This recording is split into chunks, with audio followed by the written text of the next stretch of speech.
안녕하세요 여러분. 이번 영상에서는 성인 틱 환자분들 중 거의 절반에 동반되는 증상과 성인기 틱은 어떻게 관리해야 하는지 알려드리려고 합니다. 틱으로 고민 중이시라면 꼭 한번 시청해주세요.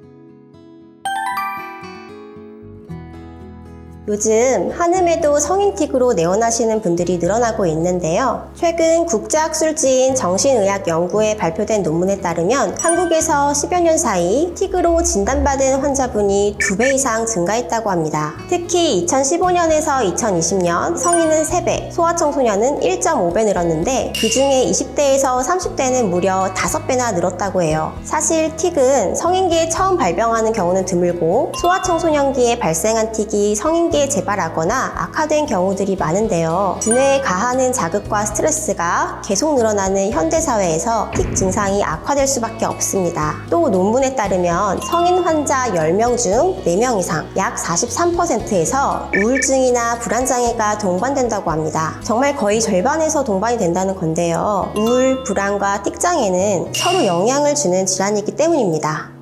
일단 틱 증상이 심한 경우 일상생활도 힘들고 사회생활할 때도 사람들 시선이 신경 쓰이기도 하고 틱 증상 자체 때문에 집중하기도 어렵죠. 그렇다 보니 우울증, 대인기피, 사회불안증 등의 질환들이 함께 생기는 경우가 많습니다. 또 반대로 우울, 불안이 생기면 스트레스 자체에 취약해져서 틱 증상이 더 악화되기도 합니다. 그러면 과연 성인 틱 증상은 어떻게 관리해야 할까요? 틱 증상 치료도 중요하지만 스트레스 관리를 통한 우울, 불안 예방과 치료가 필요합니다. 먼저 두뇌가 일을 쉴 수 있게 해주세요. 틱 증상은 두뇌에 가해지는 스트레스나 긴장이 많아지면 증상이 더 악화되는데요. 보통 스트레스라고 하면 공부와 일만 생각하시는 경우가 많지만 스마트폰 게임, 영상 시청 등도 두뇌 기준에서는 휴식이 아니라 일을 하고 있다는 상태라는 걸 기억해주세요. 하루 종일 스마트폰을 보는 현대인들의 뇌는 쉴 수 없다 보니 과부하가 될 수밖에 없습니다. 또 피곤하니까 낮에는 카페인 섭취를 늘리고 저녁에는 양질의 수면을 못 취하면 당연히 증상은 더 악화됩니다. 충분한 잠을 주무시는 것도 너무 중요합니다. 두 번째, 이완 훈련을 연습해주세요. 틱 증상이 나타날 때 그냥 꾹 참고 억누르기보다는 천천히 심호흡하는 것만으로도 증상이 다소 완화될 수 있는데요. 한음에서는 틱으로 내원하시는 환자분들에게 항상 호흡법과 이완요법들을 집에서도 혼자 하실 수 있도록 자료도 드리고 설명도 해드립니다. 이완법과 관련해서는 유튜브에 올려주었으니 참고해 주시면 좋겠습니다. 실제로 성인 틱 증상으로 한음에 내원하신 분들에게 두뇌 스트레스 검사를 해보면 스트레스 정도가 높은 경우가 많은데요. 이런 경우 뇌파 훈련을 통해 긴장을 이완하는 방법도 익히시도록 하고 있습니다.